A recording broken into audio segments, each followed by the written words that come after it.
Hello, everyone. Welcome to another episode of the Sideline Breakdown. It's been a while since we've posted. Obviously, I hope everyone had a good holiday, a good festive season, and obviously, of course, a good new year. Certainly going to be jumping into a 2026 filled with some good rugby, hopefully some classic games, a good competition. Looking forward to a stunning year. Obviously, we're going to be looking at the champions or the European games for the South African sides for this weekend. Obviously, the Bulls and the Stormers taking a slight hiding. Lions taking the victory and another loss for the Sharks. But yeah, I think let's before we dive into the rugby, let's quickly introduce ourselves. Obviously, Kyle, breaking down this weekend's games, and then Mr. Rock Norris. Mr. Rock Norris, how are we doing? How has New Year treated you so far? Thank you, Carl. Yeah, no, it's been good. Exciting new year of rugby. I think lots to look out to for this year. But I think what's relevant now is obviously Champions Cup, and you all see that's in full flight. So yeah, exciting times, but not so much for the South African teams. I think we didn't have that good of a weekend in terms of the Champions Cup. Yeah, no, look, very disappointing, and I mean, it's what I find concerning is it's the year that we've kind of taken it more seriously, and it's almost as if we're doing worse. We had some good teams, good players starting these games. Obviously, look at the Bulls, who very high scoring game at the end of the day, and I think a lot of the mistakes still came up that was Previously there, Stormers obviously played a weakened side, but still expecting to put up a bit more of a fight. I think there's a conversation possibly to have about the depth that the Stormers have, although I mean, again, it's quite disappointing. Sharks, off the back of a couple of wins, I'm sure they'll be quite disappointed. But I think there was a conversation to be had there in any case. JP Peterson obviously coming into the head coach role, personally didn't think was going to make much of a difference. Obviously, they got a couple of wins, which is great, but looking forward, we need to see whether they're actually going to be able to turn things around. And then a good win for the Lions. I think they obviously playing at home helps. Obviously, playing at altitude is always great. But a couple of players who kind of put their hand up, put in a good shift, and a couple of good performances there. So, yeah, I'm not sure what you made of this weekend's games so far, but um, yeah, give me your thoughts. Yeah, I think I can start off with the Lions game. I actually don't think it was that good of a victory, to be honest with you. They played against Lyon, that's currently in the French top 14, not in great form. They are third from last on the table. And the Lions had a good lead initially in that first half, and then they almost let it slip there at the end, which is a bit concerning, I think, personally. Yeah, I'm not still convinced about this Lions team.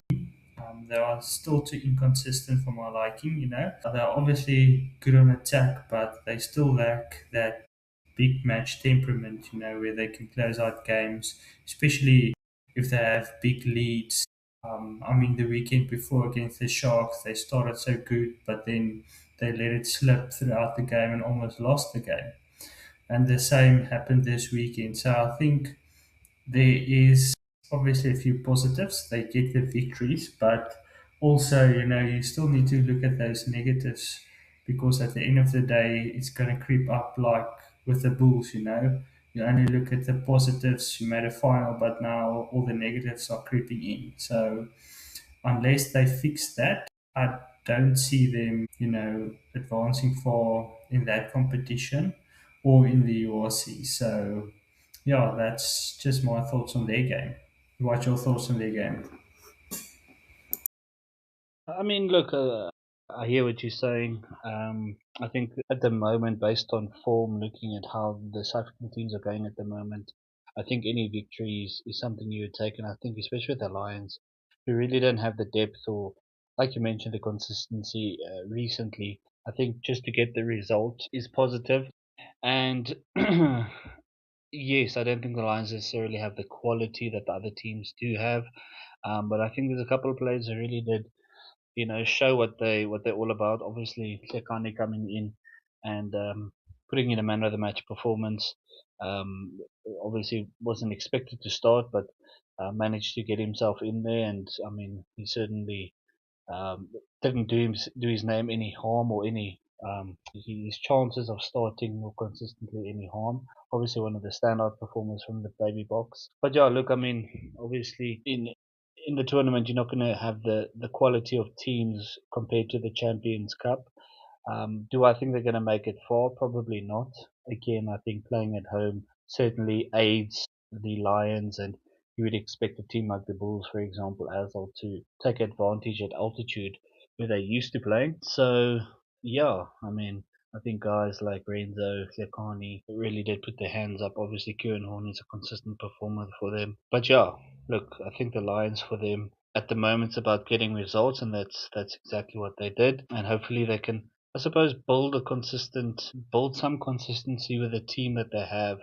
Although they don't have the best players or as many of a lot of good players compared to other teams, I think they have a solid squad who has come kind of a not a long way, but they have played a lot together, and you would hope that with the quality in terms of the young players that they have, hopefully they can build some consistency, because these are the guys that you would be wanting to look for long term to hopefully make it to the box and get some chances there. So I think for them, I'm hoping to see hopefully see the Lions build something, I suppose you could say. So I suppose that's where I am. I never really look at the Lions games and think this is going to be an absolutely A class game, but they got the result, and I think that's what matters at the end of the day. Yeah, and I think that's the difference between this Lions team and the Lions team of 10 years ago. Obviously, they have potential of good players that could be match winners and game breakers, but currently there aren't any of them yet. But obviously, there are still a few young players and obviously a few seasoned players now. So hopefully they can get these performances together and sort out all those stuff that creeps in by letting in the opposition, not keeping their foot on the pedal, closing games out when they should. So I think if they can get that sorted, then obviously it would be good for them. And yeah, obviously built on the youngsters that they have quite a lot of youngsters now.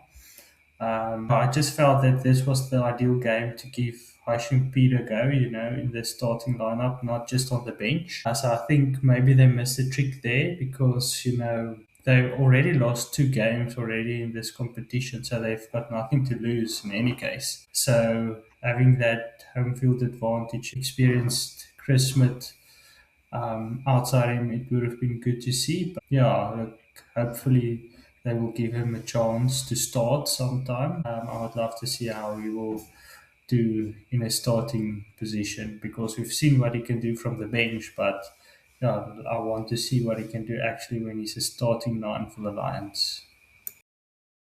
I mean, I completely agree. I think it would be great to see some of these guys get the opportunity, especially someone like Hashim P, who showed last weekend what he could do. He showed at the Junior World Champs what they could do. For whatever reason, he isn't.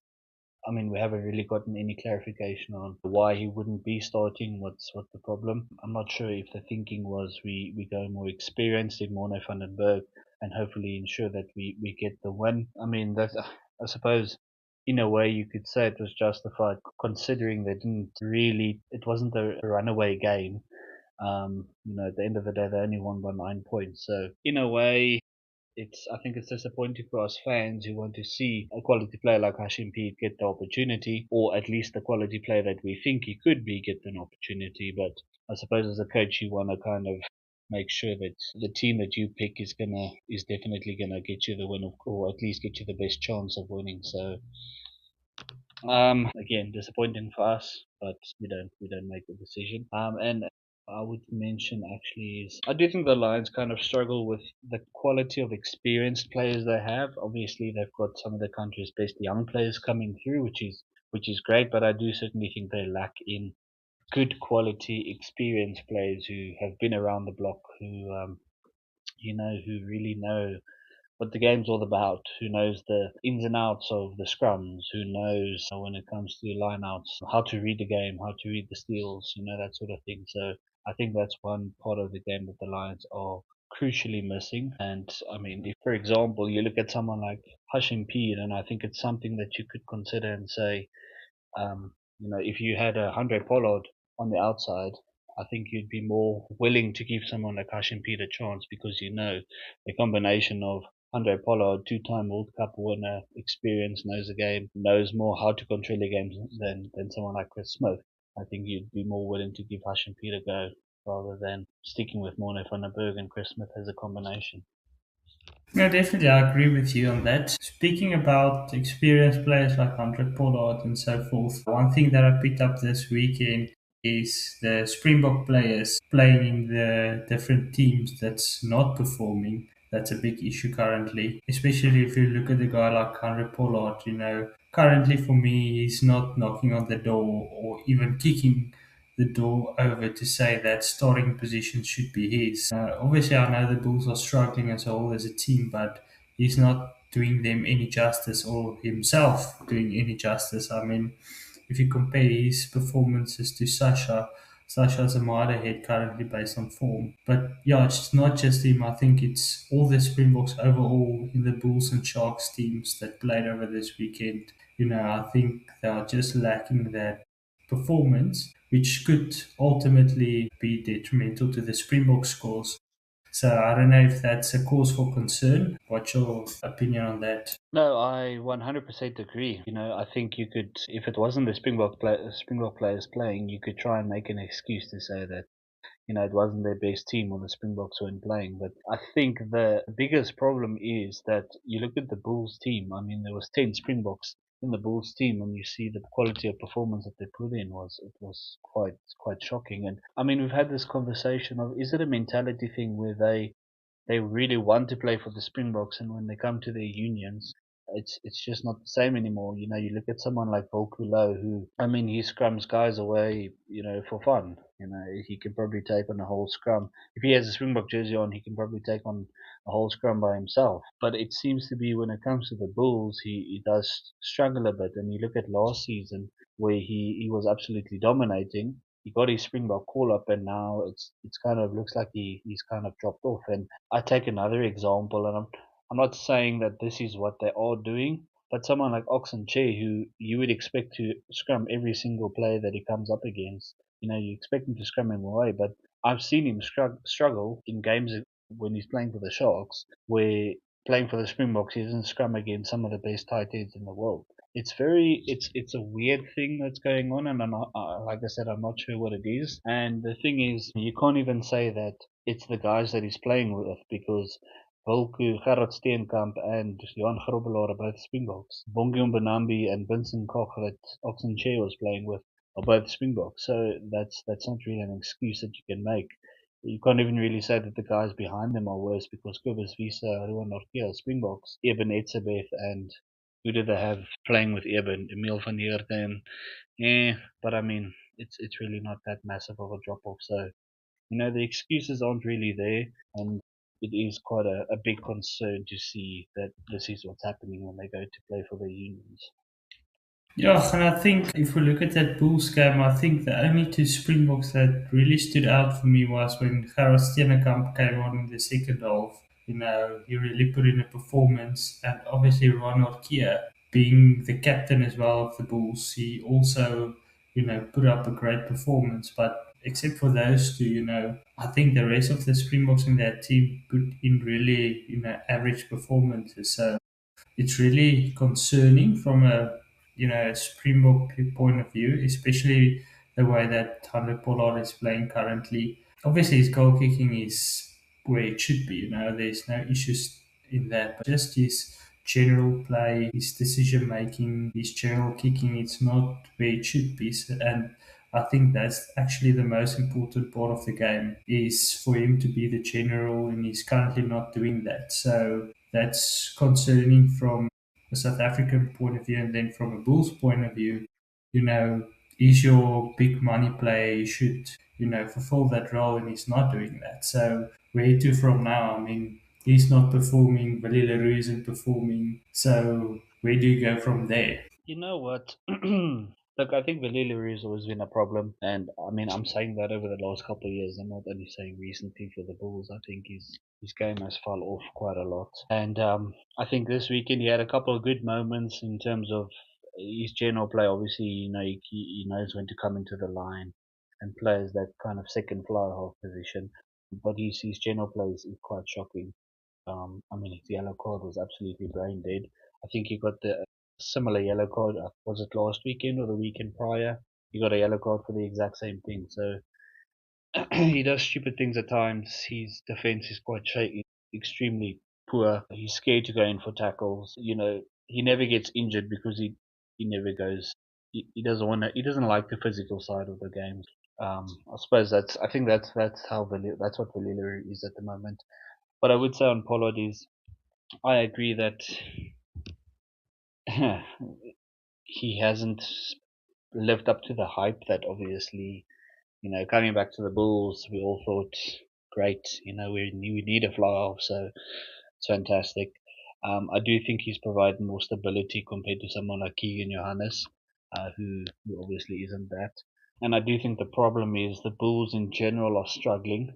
There's a lot of changes that have been made, and there's a lot of changes happening at the moment. Obviously, a lot of instability. So I think it's tough to come into a new squad off the back of not really playing much for the box, coming into a Bull side that is struggling at the moment with a lot of changes, a new way of playing. And if you have someone like Harold Foster on your outside, I mean, it's not someone that you can really rely on, to be honest with you. Sasha has the benefit of having someone like Damian Willems on his outside, or Ruanel, Dan Duplessis, all players that, you know, are way more reliable than someone like Harold Foster. I think you can kind of trust them more than what you would than Foster. But look, not trying to make excuses. I do agree that Sasha has the 10 jersey, no doubt about it at the moment. But yeah, I think the problem is a Bulls squad problem. I don't necessarily think it's a Andre Pollard problem. I think Willie LaRue is individually not good. I think Pollard is just a symptom of what's happening with the Bulls at the moment, to be honest. So let's hope he can kind of pick up his form. Like I said, I do think he's provided much more stability than someone like Keegan Johannes. And I think things would be a lot worse if we had him at fly-off instead of Pollard. This weekend he did make a lot of mistakes. I do agree, but yeah, let's see how we go from here. So yeah, I think the game in general was just not a shocking one in general. I don't think anyone really played well except for the players that you mentioned now. Yeah, and I mean, if we look at your game, I mean, to concede 61 points, and not only just the 61 points, but I mean, 21 points in the first 8 minutes of the game, I think that set the tone for the whole match. So I think that's the scary part. And when I watched your game, there was a few things, especially on defense, that I picked up. It's first of all the one-on-one defense. Obviously, there's a few tackles that you slipped, but you're not making the big hits, that dominant tackles that you need to make, and just the way how easily they, get around you in the edges or with inside passes, that covering the fence on the inside that's not there, and then they go outside, and then there's gaps there. So I think that's currently your biggest issue with regards to your defense. Is, I mean, when you played the Stormers, you were there, you were up in their faces, you made that dominant hits, but this weekend it was as if you guys didn't pitch up. You weren't there to make the tackles. The inside defenders weren't there to make the hits. When you guys went inside, then they went around the edges again. So I think that's one of the biggest problems that you need to sort out, because I mean, yeah, you shouldn't concede 61 points at home. I mean, that shouldn't be allowed. 100%. I mean, I would despair to hear or to think about what would have happened if we played there. I mean, imagine what it could have been then. With that being said, obviously, you know, the dry weather, Loftus kind of does promote a lot of running rugby. And I mean, our defense has been shaky the whole season since, I mean, pretty much since Johan Ackerman has come in. I wish we had spoken about the Stormers Bulls games because that was, I mean, it was a great game to watch in terms of, you know, it was extremely good defense against a very good attack. Or we defended well in the game. Against obviously a very good attack. So I mean, our defense was quite shockingly poor this weekend. Like you mentioned, one-on-one tackles. I think they just got around us. They got around us. They got through us. They went inside. It was just all too easy. And I mean, looking at it, we actually should have won the game quite comfortably. To be fair, if we actually just, I mean, all they really did was capitalize on mistakes that we made, and that's where they got the tries. I mean, that first try that they scored was extremely easy. I mean, was there even a defender there? They it looked like they were just practicing. I mean, it was a captain's run, really. No one there. And then again, just mistake after mistake.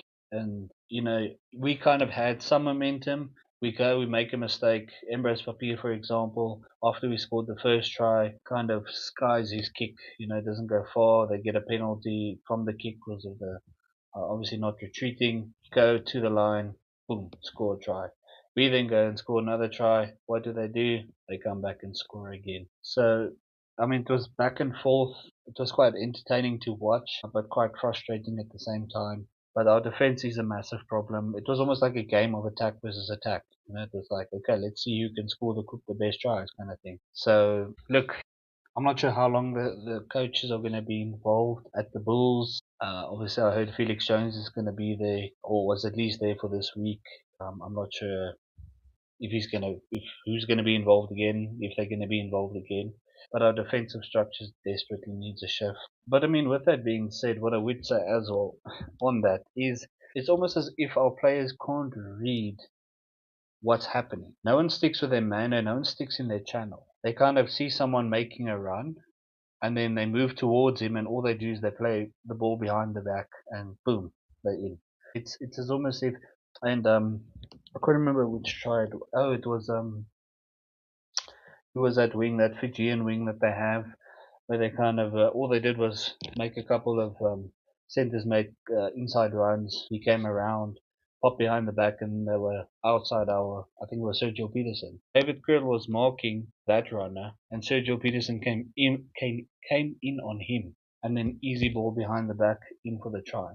And it's almost as if it was like that with, I know Cobus Visa made that mistake as well for that 5 meter tap that they had. Also came in on the man, and all they did was play the pass to his channel to the next man and in for a try easy. So it's almost as if they can't read. I'm not sure. I don't know what's being practiced. I'm not sure. Is it individual mistakes in the game, or is it a problem with the actual defensive structures? And the problem is, if it's individual mistakes, there's really nothing you can do about it. It's a case of guys making mistakes, not reading their defensive structures or defensive plays properly, and then the other team goes in and scores. So yeah, I think that was defense is something that they're really gonna have to have an in-depth look at and figure something out, because it's a problem that's been there the entire season. And I think if you look at how the Bulls attacked this weekend, it was quite good. And if we can sort out our defense, I think we'll be on a half decent track to something positive. Yeah, I mean, obviously, if you take out the positive, is obviously your attack looked good. Yeah, there was one or two times that you overplayed, we made mistakes, and they scored from there. But I mean, that's how you will learn from when to attack or when not to attack. And the fact that you could get 49 points past them, score 7 tries is a bonus. So I think obviously you should look at the positives. You're heading in the right direction. I think in the way you want to play with regards to your attack and the skills that the players now possess. Just a few question marks of still whether Pollard is still the player for you to play this game plan. It still remains there for me personally, but yeah, I think it's a positive. And then yeah, one of the other things from this weekend's or your game is the fact that is altitude still a factor, do you think? I mean, we've seen now you lost to Bristol, you obviously lost to Bordeaux, that's a brilliant side, but do you still think that altitude is a factor and it's to your advantage? Because, I mean, sometimes it looked like your players were more gassed than them. I was actually going to say that as well, but look, obviously, scientifically, there's a lot of ways that teams try and counter altitude. So there's they work on that type of fitness and trying to ensure that these guys stay up to speed even in the 80th minute. But what I would say is I do actually think it plays to our advantage. I don't think we have the quality of players that came on, but I do think that when I think the subs make quite a big difference. And um, I do think it was quite largely to the fact that I think Bristol was kind of exhausted, and I do think they did make a difference in terms of that. Or at least everyone says it was great. The subs, they made a massive impact. I don't think they made the impact that I was hoping they would, but I do think the altitude made a difference. But yeah, I think that our starting lineup actually looked way more tired than what they did, which was quite surprising. It was very much end to end.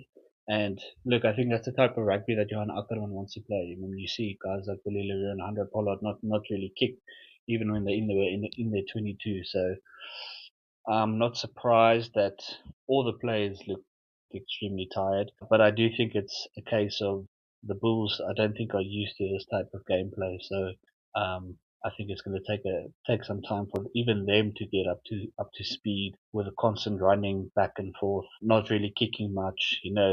When you kick the ball up and under, you kind of stand there and watch to see what happens and wait for the fullback or whoever is kicking the ball to play you onside, and then you start running again.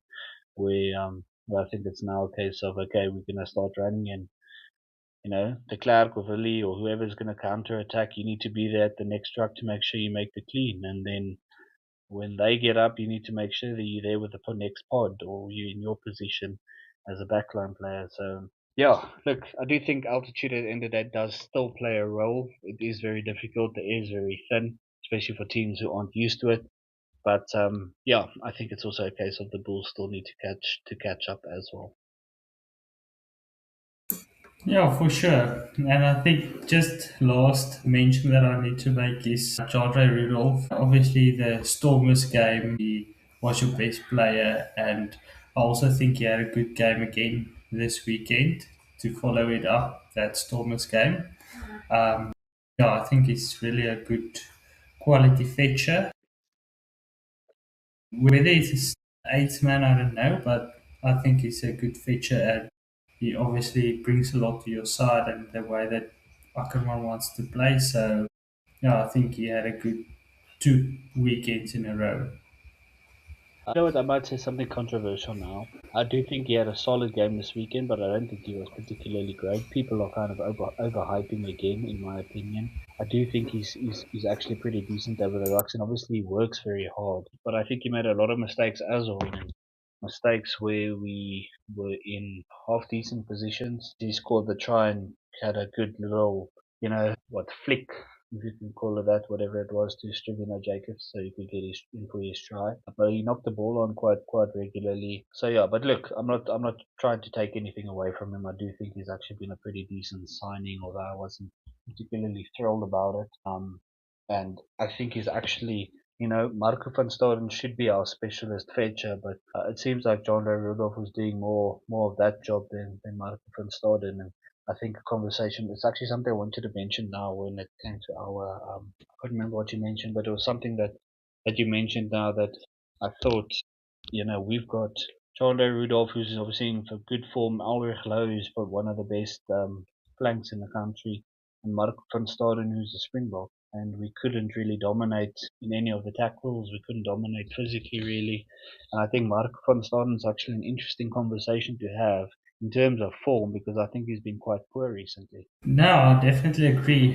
I mean, when I looked at the lineup, to see Marco van Staden and John Ray Rudolph, you know, firstly against the Stormers, I thought that you're gonna have a good game because I mean two fetches on the field, you're gonna get all around the park.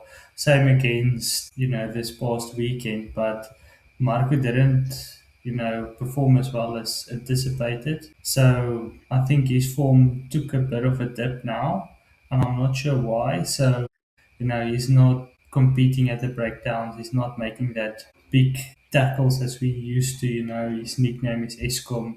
He puts the lights out. So yeah, he wasn't there. And for me personally, I think if Hanekom is fit again, I would play Rudolph at 6 for the Bulls, together with Elriglo and then Hanekom. So, yeah, that's just the way I would go personally based on current form. Yeah, you know what? I do agree. I mean, look, I think Cameron Hanekom is also a bit of an issue in terms of injuries. You know what they say: the best ability is availability. So, um, yeah, Cameron Hanekom has obviously been out for a while, but his injury record is not particularly good. I think he kind of reminds me of Johan Goosen. But yeah, my issue with Mark van Soden actually comes for the last. I mean, I said recently, but it's been like this for the last probably year, maybe a bit longer, where he really hasn't been performing. And I mean, obviously he still plays for the Box. I don't think he personally should have been picked even last year. I was quite surprised that he was actually still picked based on the form he was in. But yeah, I mean, I'm not sure what it is. He used to be brilliant over the ball. You know, at the breakdown, he was very strong with ball in hand, which kind of he's not really breaking tackles. I do think at times when he's in the tackle, he tries to offload, or yeah, he's and also at times he kind of he runs, doesn't really think. You know, when there's for example, if there's an overlap, he doesn't really look at to see who's on his outside or to see who's in the gap. You know, draw a man pass. He kind of just runs and tries to run over people, and then he gets tackled. So I don't think the rugby IQ is necessarily there, but I mean he is a forward flank, so it's not often that you necessarily get these guys. You know, they want to run over people. That's what they do. But yeah, I think Mark van Staden has been a problem for quite a while now. So yeah, I mean, I think he's also a problem that the Bulls hopefully can sort out very very quickly because he's a quality player. He's just not showing it. So yeah, but anyways, we move on. Yeah, let's move on to the Battle of the Sharks, where Sale came out victorious. I think obviously it wasn't the Sharks' best team that was there, which is also a bit disappointing and a topic I think we can get a bit too later to that. But I think the Sharks weren't really there to play, if I'm honest. If you looked at that first half, they had a few attacking opportunities in Cells 22, but they pass to a forward, see if they can dominate, then they go again and again, go to the back line, and the back line can't do anything, go back to the forwards, and then someone drops the ball. And first off, it was just a case of let's hang in there, see where the game goes, but then obviously the second half, so run away with it. So, yeah, I think to sum up, that's what I made of the game. I don't know what you thought of that game. Yeah, I mean, it wasn't particularly great to watch. Yeah, I mean, look, I think the Sharks didn't have their best team there, but they didn't put out a weak side. You know, there was a couple of names in there that you thought, these are guys that probably want to try and break into that starting 15, or let's call it their first choice side. Jones, Julius, Francois Venter, Masuku is obviously looking to try, and I think the Sharks are struggling at fly half, so he probably would have wanted to put his hand up. Yeah, I mean Emmanuel Chituka. I don't think they were. I don't think it was a low quality team, but yeah, I don't think it was necessarily a game that was great to watch. I don't think that's the game that you would show as your advert for rugby. First half was quite error ridden. I think the Sharks' tactic was obviously try to dominate in the forwards. A lot of pick and goes and pods and that sort of thing didn't work out. And yeah, I don't think they had the quality in their back line to really make much of a difference. And yeah, I don't think anyone really you could probably say has put their hand up to say I deserve a starting shot or that 1 to 15 jersey is mine. So yeah, I mean, I don't think there's much to say on the Sharks, except for me, I don't. I think with the Bulls, for example, you can kind of see what they're trying to do. With the Sharks, I really don't see anything much different to what they did under John Plumtree. So, I mean, what's I think for the Sharks, the question for me at the moment is what is their long-term plan in their coaching role, and then it'll obviously decide what their long-term game plan and how they want to play is going to be. So yeah, not much to say on the game, to be completely honest with you. But yeah, what's your overall opinion on the game? Yeah, you mentioned their game plan, and yeah, it's quite difficult to see actually what type of game plan they want to play. Because I mean, the weekend before against the Lions, it looked like they want to run everything at the Lions. Play an expansive game, throw 50-50 offloads and so forth, and then they get to this game. They're much tighter, play a more forward dominant game, which it worked and it didn't. There was a few forwards that put up their hand that played that role, and then there was a few that struggled. But I think the most disappointing part for me is I really um, looked forward to see how Siam Masuku and Julius will go as a pairing. And I don't think they had the best game, especially Sia. I think he really had a disappointing match at fly off. He couldn't really get going, and then obviously the backline struggled as well. So, yeah, I don't think anyone in the backline really put up their hand. They had really poor to standard games, in my opinion. So, yeah, that's just basically sums it up what I made of their game. Yeah, I mean, I don't think we need to spend much more time. I don't think there's much to say other than, again, the question is, what's their plan long term? I don't think Julius for me is really inside center type of player. I think I'd prefer him at outside, and ideally long term, I'd like to see Ethan Hooker and Jones or Julius make that center pairing their own, or they center those that 12 and 13 jersey their own. Obviously, you can't take Andre out at the moment. Obviously, like I'm saying, just long term. What's the plan for them? And I think, I mean, who do they have on wings? Mapimpi and Edwell. Yeah, you can't really probably can't take one of them out. But one of the things I would actually consider is potentially playing Julius on the wing, see how he goes there. I don't think he's a bad option there. He's obviously another very powerful player that you can kind of bring into the line whenever, especially when it comes to certain moves, for example, from a scrum.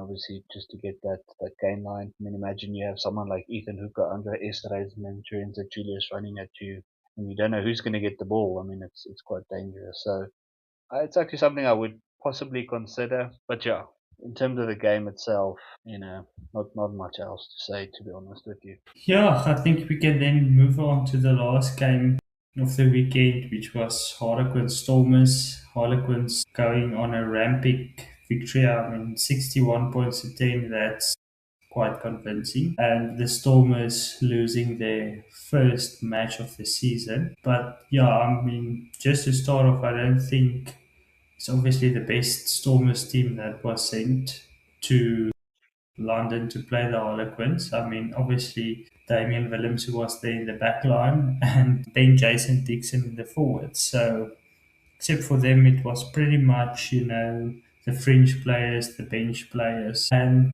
yeah, to be honest, I still don't agree with this tactic in the Investing Champions Cup, to send your second string and your fringe players overseas to go and play there. Because, I mean, before the start of this game, we were first on the log, and now after this game, we're on third place, and now we need to win next weekend, and hopefully another result goes in our favor for us to just get to second place. So you give up the possibility to end up first, which will have a lot of benefits going into the playoffs, to send your second string team there. I know it's obviously difficult because you next weekend you need to fly back to Cape Town, play Leicester Tigers at home, but also need to consider that they also need to travel this side. If you look at Leinster, for example, they would rather rest their players in the URC and play the best team in the Investing Champions Cup, and they are a very successful team. In the past 4 or 5 years, they made every final in the Champions Cup, and they were very competitive in the URC as well, where they reached either a semi or a final. So I think it's something we need to relook, and take this competition more seriously and pick our best sides for the Champions Cup. And if you want to raise your players and pick fringe players, do it rather in the URC with your home games, rather than sending these players and getting a hiding. And I mean, at the end of the day, what are they going to learn to lose 61 points to 10? I mean, if you're a youngster and you get that big of a hiding, you're not going to learn anything from that in any case. Yeah, I mean, we did it last year. We also got a thumping. We did it this year. Same again. Sharks did it twice now. They lost. So yeah, I don't agree with that. I don't know what you make of it. No, I mean, I completely agree. Again, we've had this conversation before. It's quite frustrating and to see that. And I mean, the thing is, a lot of these non-island, non-URC sides have complained about previously having South African sides in the Champions Cup, and to see that these teams aren't taking it off. It looks as if they aren't taking it seriously by sending their weakened sides. It doesn't really help the argument that we should be in the Champions Cup. And to be honest with you, looking at the evidence, I would actually ask the question of why should we be? If we think Euro C is priority, and we think the Champions Cup is just an extra waste of time or an extra game to play every now and then. It's frustrating for fans, and I think I can't imagine that the organizers see it as extremely good or see it as an extremely positive thing for the Champions Cup itself. And I mean, I do agree. You look at the Stormers, for example. I mean, unbeaten in the URC, top of the log. You know, it's a case of you could have taken one luxury game, for example, in Cape Town at home to rest. Your top players if that's what you want to do. And then kind of or at least even pick and choose. For example, say, okay, you know what, for this game we're gonna pick our strongest side, but we're gonna bring in Ruan Ackerman for Ben Jason, and we'll bring in someone else for Damian Willemse, for example, but still send your stronger side in the rest of the positions. But yeah, it's like I said, it doesn't look good for South African rugby if it looks like we're taking the strongest rugby competition in the world for granted and seeing it as a second fiddle competition to the URC, in which we're playing a lot more games, and to make playoff games is a lot easier. I mean, you look at, like you mentioned now, Leinster. They never send their stronger side to South Africa to play games. They always send their second string side to play the games and ensure that they stay fresh for home games, and then obviously the Champions Cup games, and it works. So why the same mentality can't be applied for us is very concerning. So yeah, I suppose that's my take on it now, as of my 2 cents. Yeah, I mean, I think you also made the point that, how is it going to look, at non-URC competitions? Stormers being number one on the URC log, haven't lost any game, and now they pitch up at Harlequins, which, by the way, they are struggling in the Premiership. And then they thumped the number one team in the URC with 50. So I don't think it's a good look for the URC. And even the Sharks sending their second or third string side over there. For example, their main shoulder, Marco Mazzotti, was there, in attendance. Now, obviously, hyped up the game is the two Sharks teams playing against each other, trying to see who will be the best team. But then you get to the game and you see, oh, look, it's your third best team that's playing. So, yeah, I think especially in this competition, it's not a good look because, I mean, as you mentioned, why do we even then play here? We can then just say, okay, listen, we're not going to play Champions Cup rugby, only URC. Then at least there's 2 weekends that you can rest your players. Because for me, I would rather rest our players, in 2 weeks' time if we, for example, play Ospreys at home or whoever it is, So I would say send your best team to Harlequins, match them, try to get that victory, and obviously try to get the first spot in that log where you are, because that's going to be important, especially if you head into the quarters or semis, because then you want to play the weaker teams, because now you're going to end up playing Bordeaux in a quarterfinal in France, so it doesn't make sense. So then you're going to end up, sending a second string side to Bordeaux because you know you're going to lose. So, yeah, that's just adding to that point. I mean, that's the thing. I mean, it's something we mentioned when Jake White was with the Bulls as well, who also did it. And again, you say it like that, we'll send a second string side to Bordeaux, or, we're not worried about ending first because, I don't know what, let's not end first. And we play Bordeaux in Bordeaux, it almost looks as if it's kind of like sabotage. Like, okay, we'll lose, end up where we end up, play Bordeaux in Bordeaux. We know we're going to lose, so we're going to send a second string side in any case, and then we'll just go out of the competition because it's one less thing to worry about, or one less thing to have to pick teams for, less injuries, hopefully, that sort of thing. So yeah, it really doesn't look positive at all, or very good in terms of for South African sides. And yeah, again, if I was the organizers, I probably would say, probably hold a meeting and say, listen, guys, if this is going to carry on, that we don't really want you in this competition at all. And to lose 61 is embarrassing. It's not great. This is, like you mentioned, the unbeaten side in the URC, and you get a hiding like that against a side that isn't necessarily the top side in their competitions. Yeah, and I mean, like you mentioned now with the players, you kind of you're setting them up for failure. And how do these guys who play, who are looking to potentially, stick their hand up to try and break through into the first team, let's call it, or the starting team, how do you expect them to do that at all if this is what you're kind of setting them up to do?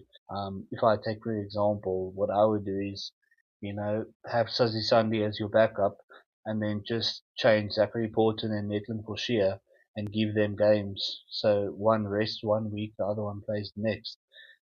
So that's a way that you can still keep the quality, but rest players at the same time. But it seems as if we don't really care, and we just kind of throw the weaker team and hope for the best.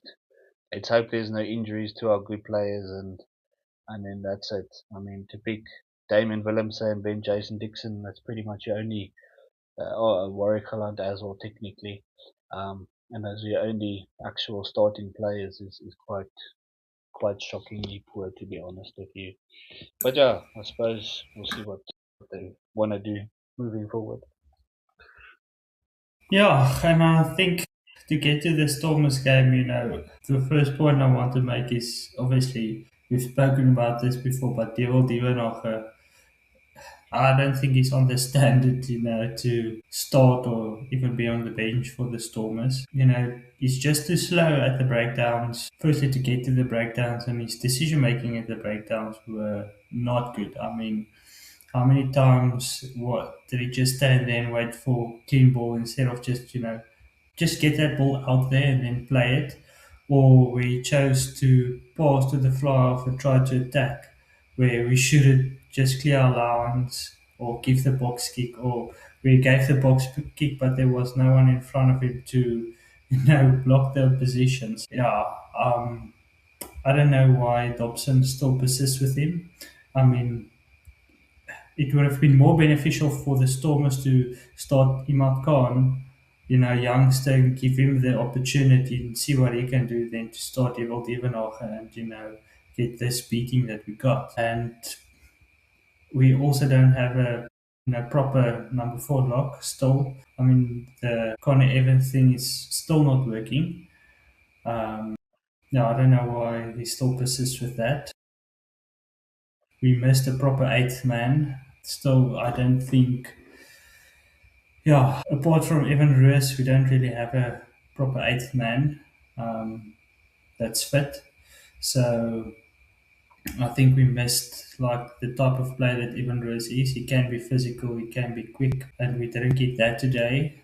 And then, yeah, Yuri was alright at fly off.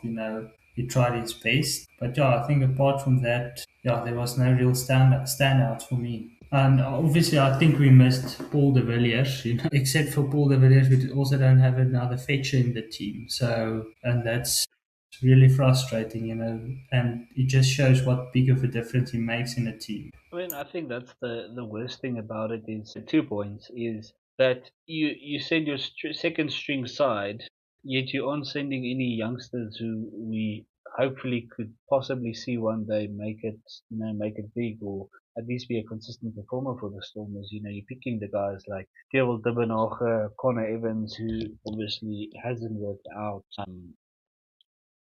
Yeah, Marcel Jensen probably should get some more other game time, but obviously he's a certain type of player, I suppose you use when you want that kind of engine.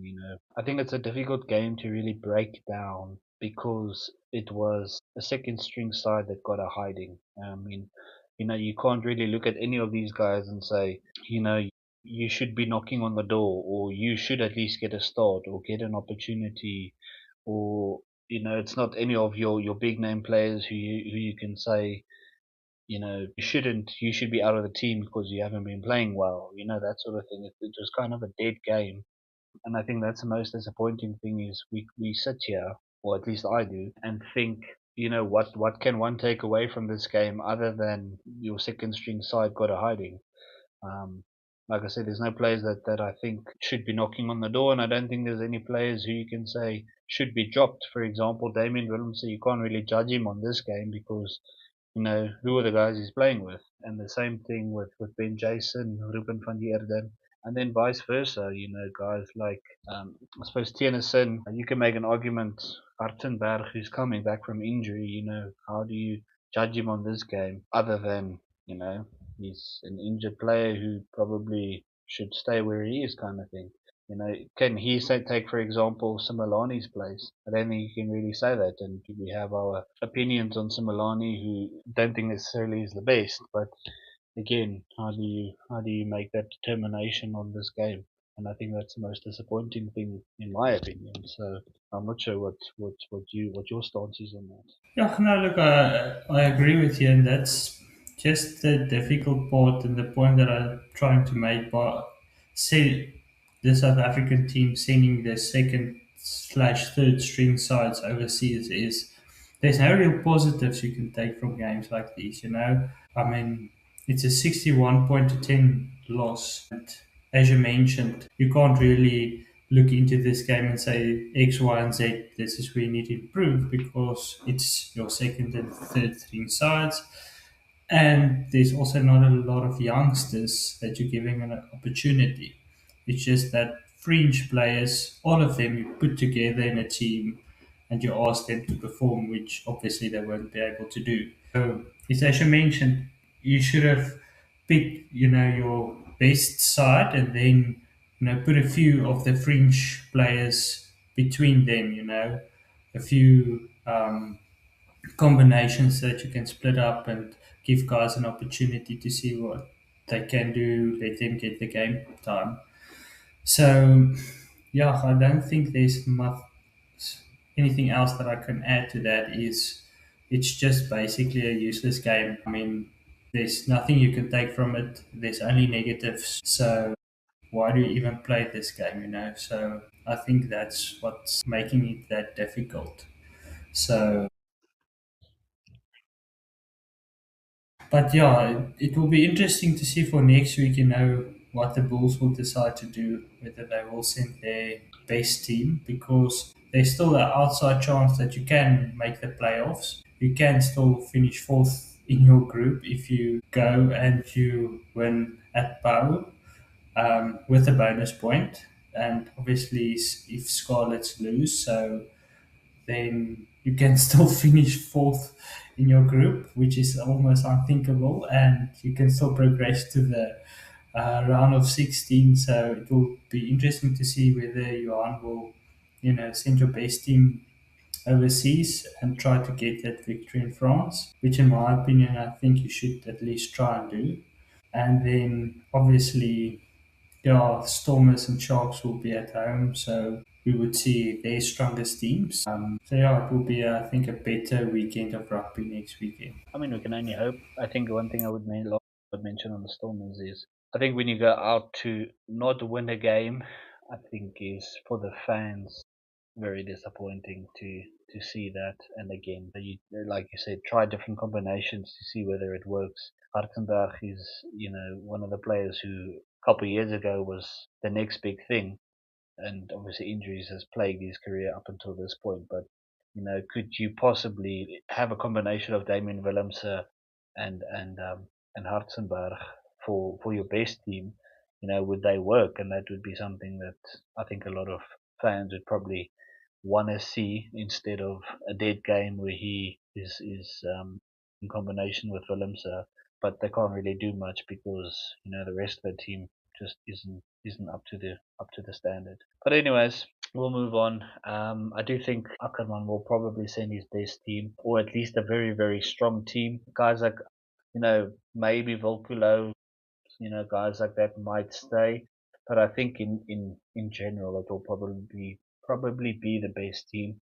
Like you mentioned, there's still an outside chance. So why would you not still want to take the outside chance if it's there? So take it with both hands. Again, if I was an organizer and Johan Ackerman decides to send his second string side, I think questions need to be raised then to see what's the point in these competitions or in South African teams competing in these competitions if they're not going to take it seriously. And again, you're getting hidings the way that you are.